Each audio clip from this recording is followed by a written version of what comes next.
What if the one player you never thought you'd see in purple and gold suddenly became the answer to every late-game possession? What if the rivalry that shaped NBA history flipped on a single decision, and the face you booed for years became the closer you trust with everything on the line? And what if the next decade of Lakers basketball, from the end of the LeBron era to the rise of whoever comes next, was defined by a move nobody believed would actually happen until the signs started lining up in plain sight? You feel it, right? The air is different. The conversations around the league aren't the usual summer noise. They've got weight.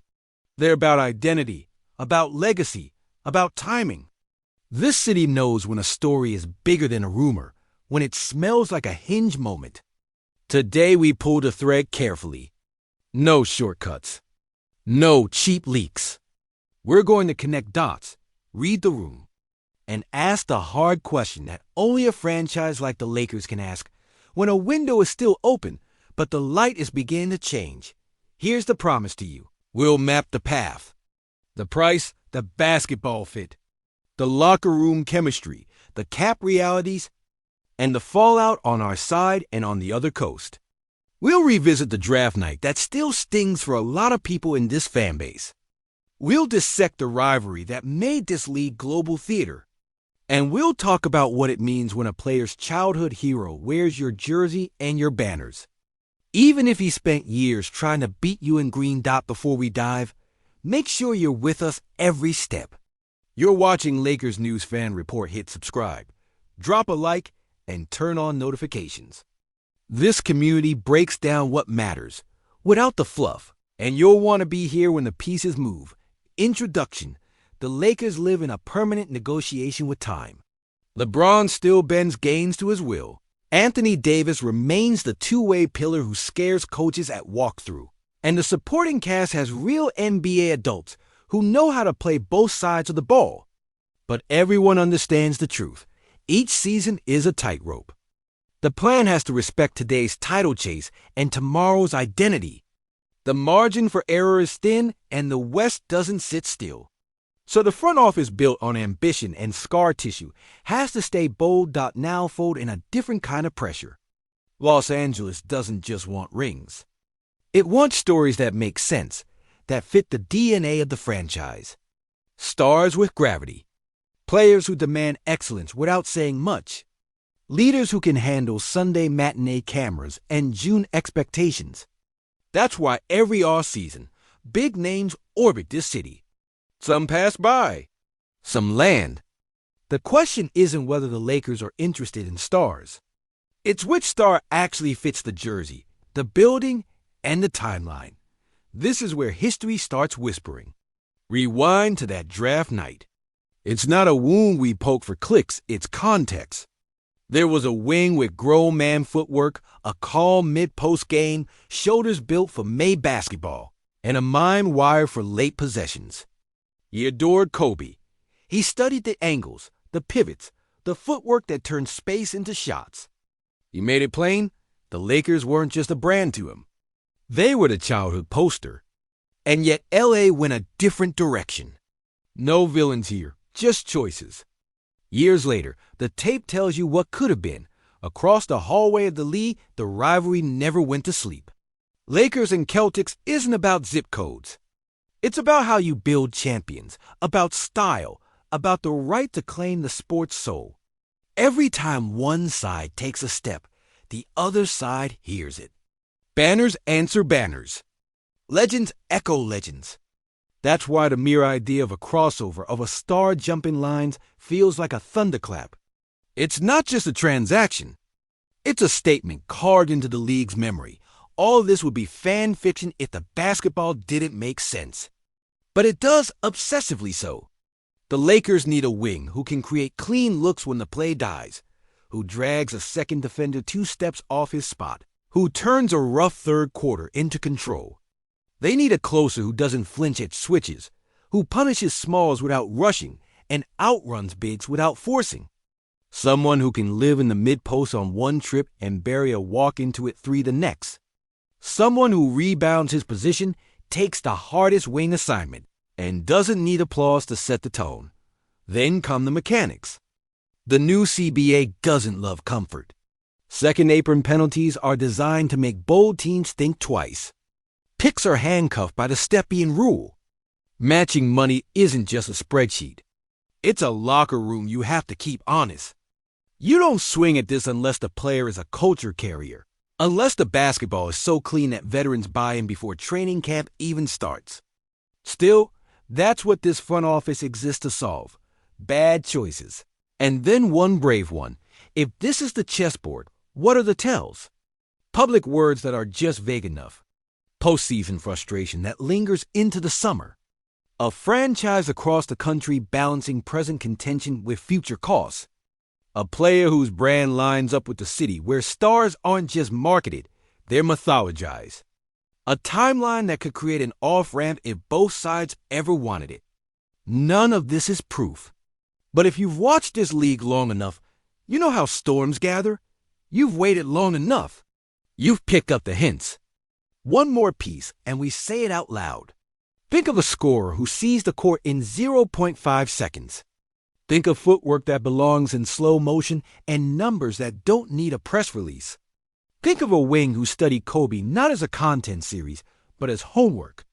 Picture that player wearing purple and gold in this building, with this crowd, in these lights, hearing the horn, taking the last shot. It's Jason Tatum to the Lakers. That's the scenario on the table. That's the idea shaking conversations from practice facilities to front offices to group chats that won't stop buzzing. The concept is simple and wild at the same time. The face of Boston's present. The man who spent years trying to keep LA at arm's length in June.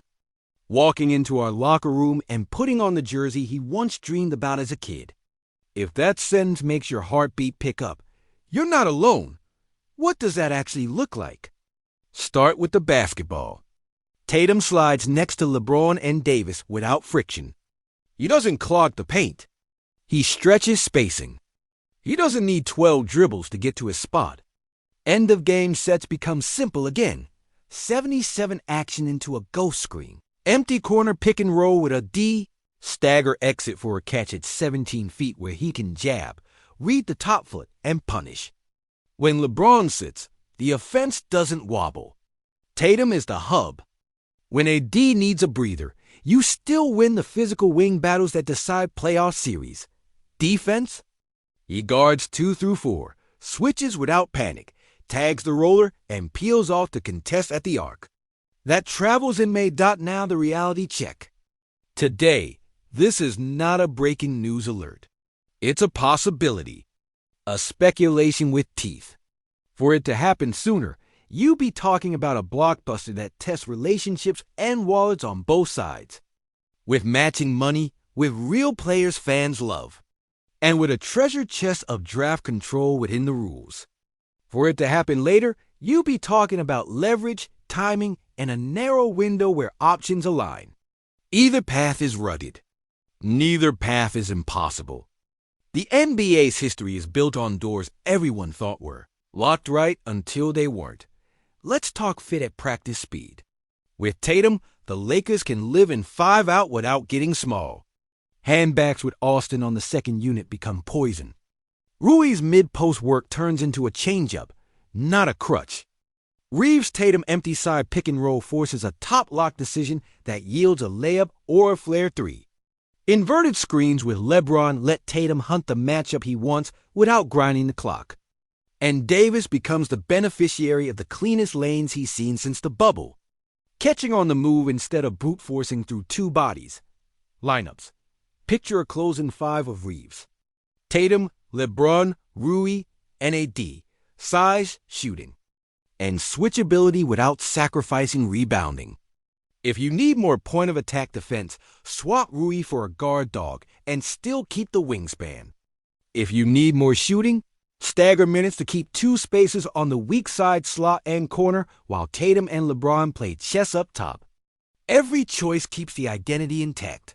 Strong, smart, poised. And the rivalry? Let's be honest, it will be theater. Imagine walking into a gym in Boston with Tatum in purple and gold. Imagine the noise, the signs, the camera shots. But also imagine the private moments. The handshake line. The former teammates who know exactly how good he is. The league hasn't had a rivalry jolt like that in years. It would pull ratings. It would sell columns. But most importantly, it would put the Lakers back in the center of the biggest stage this sport has. June basketball with a character arc. The world can't look away from dot price tag. No fairy tales. A move like this costs real pieces. You don't assemble superstar cores by keeping every favorite. You probably talk about starter-level wings, a guard who can run an offense, and multiple future firsts and swaps structured carefully to respect the calendar rules. You think about keeping enough two-way depth to survive the 82-game grind. You bet on the truth that stars who fit each other make role players better, not the other way around. And you accept the reality that the second apron has teeth, that mistakes get punished, and that boldness demands precision. Culture. Tatum's not a volume scream guy. He's a details guy. The cardio, the angles, the balance, the counters. He's someone who learns from playoff scars and comes back with new answers. That plays in Los Angeles. This city respects the ones who show up in late April with a more complete bag than the year before. It respects quiet killers. And it demands poise when the cameras pull in and every possession is a referendum on your legacy, risks. You put this much on one player. You accept the consequences if he rolls an ankle in March or if a cold week becomes a headline. You accept the friction while the pecking order learns itself. You accept the noise when any two-game skid becomes a segment. That's the tax you pay for a ceiling this high. The flip side is simple. It's harder to scheme out a team with 3 ways to win a fourth-quarter LeBron's brain. Adds force, Tatum's shot-making. Opponents run out of answers before you run out of options. Timeline. If not now, the future always has a say. Contracts end. Options appear. Teams pivot. Stars sometimes decide that their childhood dream jersey deserves a chapter, not a what-if. The Lakers, for their part, keep relationships warm. Keep the books flexible where they can, and keep the message steady. If you can handle the weight of this jersey, there's a stage waiting that no other franchise can offer. Tell me you can't see it. Opening night. Lights down. The announcer drags the last name just long enough for the building to shake. A wing and number that will mean something here forever steps into the left slot, palms the ball like it's not heavy at all, and stares at the shot clock like it's a suggestion. He gets to his spot. 2 dribbles. Hop, high release. Net. Not loud, not wild, just inevitable. The kind of basket that tells a season how it's going to end. Before we close, I want your voice in this. Would you pay the real price for Jason Tatum if it meant a brutal week of goodbyes to players we like now?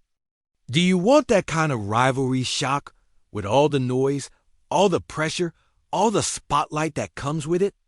How do you see the fit with LeBron and AD in the minutes that define series' last 4 minutes? Game 5, tied at 2-2. Drop your opinion below.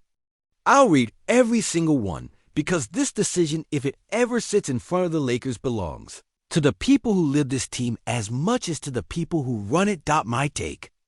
And this is where I stand. If the path opens, you do it. You do it because the basketball is clean, because the identity fits, because the story belongs in this building. You do it knowing it's complicated, knowing nothing is guaranteed, and knowing it's still speculation today.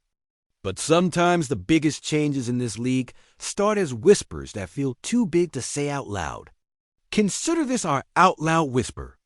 It's a speculation, but one that makes too much basketball sense to ignore.